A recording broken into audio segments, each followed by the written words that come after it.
¿por qué diseñamos como diseñamos?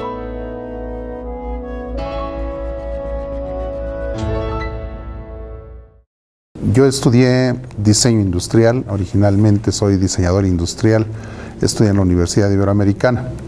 Al término de mis estudios fui a hacer una especialidad, primero en Holanda y posteriormente una maestría en Inglaterra.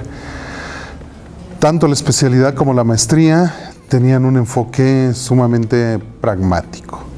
Así que al regresar a México, pues yo me dediqué realmente a la práctica profesional, ¿no? Yo no pensaba en la docencia y la investigación, eran dos cosas totalmente alejadas de mi horizonte, ¿no? Un día un amigo me invitó a dar clases en la Guamas Capozalco y acepté. A partir de ese momento siempre tuve, por así decirlo, un pie en la práctica y un pie en la academia, básicamente en la docencia. Actualmente, yo podría sintetizar la intención de mi trabajo actual en una pregunta, que es una pregunta central y que es el eje rector de las investigaciones que estoy desarrollando.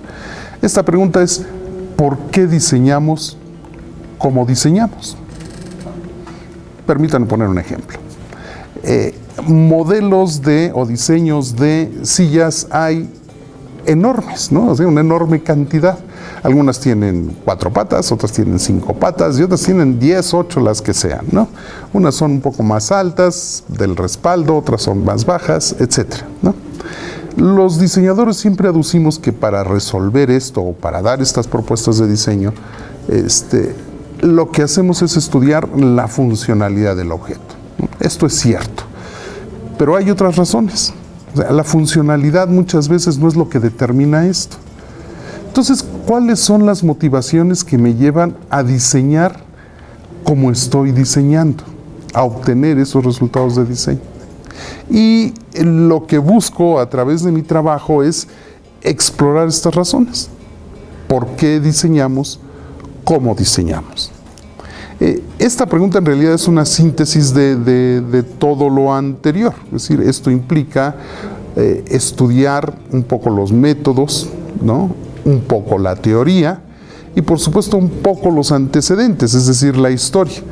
Vuelvo a moverme dentro de este ámbito, pero yo creo que focalizar el trabajo en una pregunta central es lo que evita la dispersión y poder hablar. La teoría es amplísima, cualquiera de estos campos es muy amplio y fácilmente podría uno dispersarse.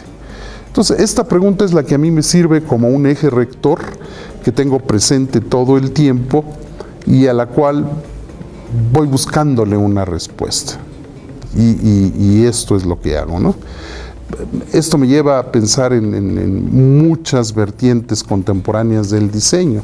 Es decir, ¿por qué, por ejemplo, hoy hablamos en el ámbito del diseño de estrategias de diseño? ¿Por qué? ¿No? Hay otros diseñadores que hablan de diseño de experiencias. ¿Por qué? La pregunta es ¿por qué? ¿Por qué hablamos de esto? Y sobre todo, ¿qué relevancia tiene esto dentro del cambio paradigmático en el que estamos envueltos en todos los ámbitos de la sociedad? ¿Y qué relevancia tiene dentro de este cambio paradigmático? ¿Qué sentido tiene?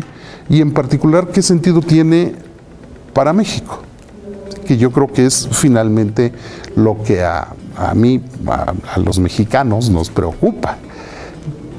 Esto también obedece a que el diseño, al igual que muchas otras actividades profesionales y muchas disciplinas, sufre de una fuerte dependencia del exterior.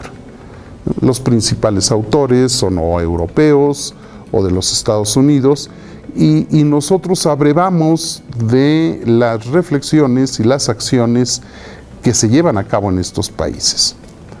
Esto es bueno, esto siempre enriquece, más en estas épocas de globalización. No vamos a intentar levantar una muralla china alrededor de México para que no lleguen los extranjeros, evidentemente eso sería absurdo, Pero tampoco esto quiere decir que vamos a recibir críticamente todo lo que se diga o se produzca en los países desarrollados.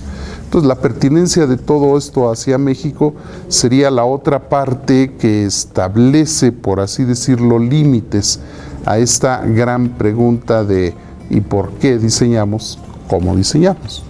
Entonces, algunas de mis reflexiones teóricas van en este sentido. A ver, ¿cuál es la pertinencia? ¿Cuál es la relevancia? ¿Y cuáles podrían ser las orientaciones, los ejes rectores en estas nuevas maneras de entender al diseño? Puse el ejemplo del diseño sustentable, esa es una.